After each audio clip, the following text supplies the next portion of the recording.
नमस्कार दोस्तों, आपके अपने YouTube channel finance and banking ज्ञान में स्वागत है।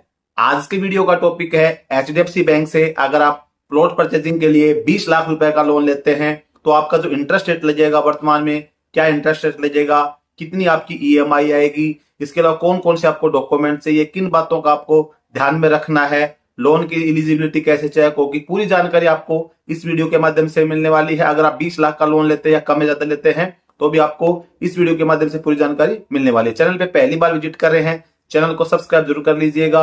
वीडियो को लाइक नहीं करते तो लाइक जरूर कर देना।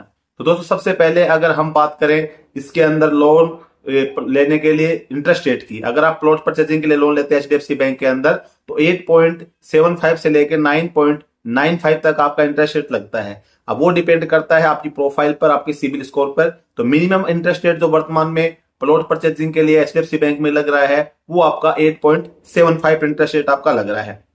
अब इसके अंदर बात करें लोन लेने के लिए भाई आपके पास क्या योग्यता होनी चाहिए, तो लोन लेने के लिए सबसे पहले आप 18 साल से लेके 70 साल तक के बीच में अगर आप हैं तो आपको लोन इजीली मिल जाता है। दूसरा, आप सैलरीड पर्सन है या नॉन सैलरीड पर्सन है, दोनों आप इसके लिए अप्लाई कर सकते हैं। अब बात करें टर्नओवर की, तो टर्नओवर आप 15 साल के लिए इसके अंदर अप्लाई कर सकते हैं, यानी कि प्लॉट लोन जो हो मैक्सिमम 15 साल के लिए मिलता है। जैसे आप पर्सनल लोन लेते हैं तो पर्सनल 5 साल या 6 साल के लिए मिलता है मैक्सिमम। होम लोन लेते हैं तो 30 साल के लिए मिलता है। सेम आपका जो प्लॉट लोन होगा इसका जो टेन्योर होता है वो 15 साल के लिए होता है, यानी कि आप 20 लाख का लोन ले रहे हैं तो आपकी जो EMI बनेगी वो 15 साल के लिए बनेगी। उससे कम भी आप ले सकते हैं, लेकिन मैक्सिमम 15 साल के लिए आपको HDFC से प्लॉट लोन मिलता है। अब बात करते हैं इसके अंदर डॉक्यूमेंट की, तो डॉक्यूमेंटेशन में बात करें तो सबसे पहले KYC करने के लिए आपके पास में पैन कार्ड और आधार कार्ड आपके पास होना चाहिए। इसके अलावा अगर डॉक्यूमेंट की बात करें तो आपके पास पासपोर्ट साइज की फोटो होनी चाहिए, और आप जो बायर का एग्रीमेंट जब खरीद रहे हैं प्लॉट को उसका एग्रीमेंट आपके पास में होना चाहिए। और प्रॉपर्टी से संबंधित जो डॉक्यूमेंट होते हैं भाई, आपकी जो प्रॉपर्टी आप खरीद रहे जितना प्लॉट है आपका, प्लॉट के जो डॉक्यूमेंट होंगे उसकी भी कॉपी बैंक को चाहिए। इसके अलावा आपकी बैंक की स्टेटमेंट बैंक मांगता है। आप सैलरीड पर्सन है तो सैलरी स्लिप आपकी, फॉर्म 16 आपका हो गया। और आपका जैसे आप लोन ले रहे हैं, जैसे आपने 25 लाख रुपए का प्लॉट खरीद रहे हैं तो 20 लाख रुपए आपको लोन मिल रहा है, तो 5 लाख रुपए जो आपका खुद का कंट्रीब्यूशन कर रहे हैं, तो जिससे आप प्लॉट खरीद रहे हैं जिस पार्टी से उसके अकाउंट में जो डालते हैं उसका जो प्रूफ होता है वो भी स्टेटमेंट आपको बैंक को निकाल के देनी पड़ती है। इसके अलावा कैंसिल चेक लगते हैं, और आपका मेन जो डॉक्यूमेंट होते हैं यही आपके लगते हैं। लोन लेने की अगर हम बात करें तो लोन इसके अंदर क्या होता है, जो आपकी प्लॉट की जो वैल्यू होती है, तो प्लॉट की वैल्यू का क्या है, अगर आप 75 लाख रुपए तक का लोन लेते हैं, यानी कि 20 लाख का ले रहे हैं, 10 लाख का ले रहे हैं, 15 लाख का ले रहे हैं, 50 लाख का ले रहे हैं, यानी कि 75 लाख रुपए तक आप लेते हैं लोन, तो आपको 80% यानी कि जो आपके प्लॉट की जो वैल्यू होगी उसका 80% तक आपको लोन मिल जाता है। इसके अलावा अगर आप 75 लाख से ऊपर का लेते हैं तो फिर 75% आपके प्लॉट की जो वैल्यू होगी उसका लोन आपको मिलता है। अभी जो लोन आप ले रहे हैं, प्लॉट आप खरीद रहे हैं, तो एक चीज का और आपको ध्यान रखना है कि जैसे प्लॉट आप खरीद रहे हैं 30 लाख रुपए का, लेकिन वहां पे DLC रेट क्या होता है, बैंक जब आपको लोन देता है तो DLC रेट का 80% देगा। जैसे मान के चलो आपने 30 लाख रुपए का लोन लिया है, अब 30 लाख रुपए का 80% आप देखेंगे तो 24 लाख बनता है, 24 लाख का आपको बैंक लोन दे देगा। लेकिन वहां पे जो आपके प्लॉट की जो DLC रेट होती है वो भी आपकी 30 लाख होगी, तभी आपको 80% 24 लाख मिलेगा। लेकिन अगर आप मान के चलो 100 गज का प्लॉट ले रहे हैं और वहां पे जमीन का जो रेट है 30,000 रुपए गज में आपको दे रहा, तो 30 लाख का प्लॉट आपको पड़ रहा है, लेकिन रियल वहां की अगर आप देखेंगे कि आपकी DLC रेट जो होगी वहां पे वो 15,000 रुपए गज है, तो फिर आपको 15 लाख का 80% मिलेगा। तो जो आपको लोन जो देता है बैंक, वो आप जितने रुपए में खरीद रहे हैं या तो उसका नहीं देते हैं, फिर जब रजिस्ट्री करवा रहे हैं उसके हिसाब से बैंक आपको लोन नहीं देगा।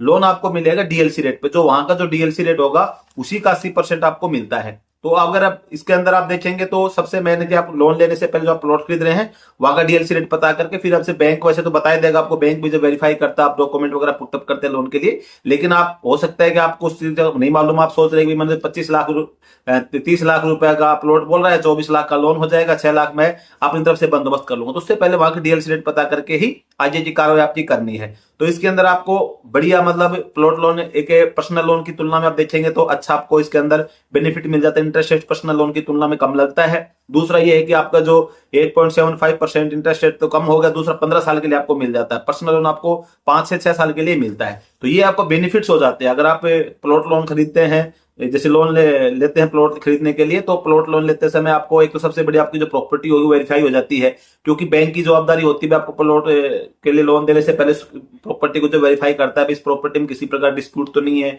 या कोई और पंगा तो नहीं है, पूरा लगभग बैंक उसको चेक कर लेता है। दूसरा ये बेनिफिट आपको मिल जाता है कि आप ले रहे हैं तो आपको वो जो लोन है वो नॉर्मल, जैसे आप 20 लाख रुपए का लोन लेंगे तो वो आप ये देखेंगे कि भाई पर्सनल लोन आपने लिया तो 5 से 6 साल के लिए आप मिलेगा आपको, उसकी ईएमआई जाएगी आपकी 40,000, 20 लाख के लोन पे आपको 40-45,000 ईएमआई जाएगी, तो आपकी हो सकता है एलिजिबिलिटी भी ना बन पाए। तो दूसरा आपका जो इंटरेस्ट रेट है वो कम होगा। पर्सनल लोन अभी आप देखेंगे तो लगभग 11 से 12% से ऊपर आपको पर्सनल लोन मिलता है, लेकिन आप ये प्लॉट के ऊपर आप लोन लेंगे तो आपका जो लोन होगा वो 8.75% से आपका लोन स्टार्ट हो जाता है। बाकी मैक्सिमम आपको 9% तक मिल ही जाता है। सैलरी पर्सन है और आपकी बैंक हिस्ट्री आपकी ठीक है, आपने जिस कोई भी लोन लिया है, कुछ भी चीजें हैं आप अपने टाइम टू टाइम पेड कर रहे हैं, तो वो आपको इजीली 8.75 पे मिल जाता है। अब बात करते हैं भी आप 20 लाख रुपए का आप लोन लेते हैं, मान के चलो कि आपकी डीएलसी रेट वगैरह के हिसाब से आपको 20 लाख की एलिजिबिलिटी आपकी बन जाती है, तो आपकी ईएमआई कितनी आएगी? देखो 15 साल के लिए आप लोन लेंगे तो 8.75 के हिसाब से आप लगभग देखेंगे तो 1 लाख के ऊपर आपकी 1,000 के आसपास की ईएमआई आएगी 15 के आसपास,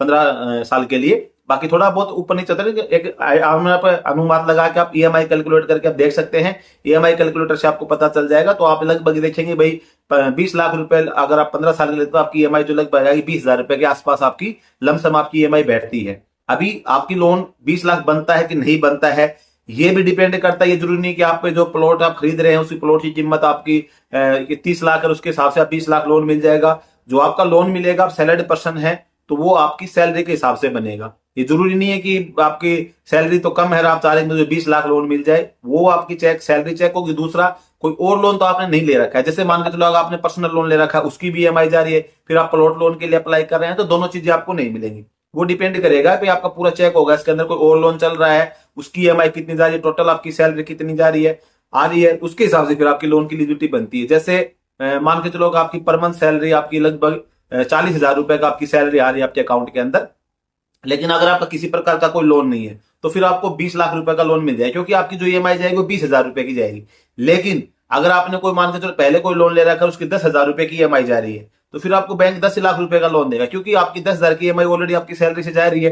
तो बैंक क्या होता है कि मैक्सिमम आपका जो सैलरी का 50% तक देता है, 60% तक कर देता है, ज्यादा सैलरी पे 60% कर देगा।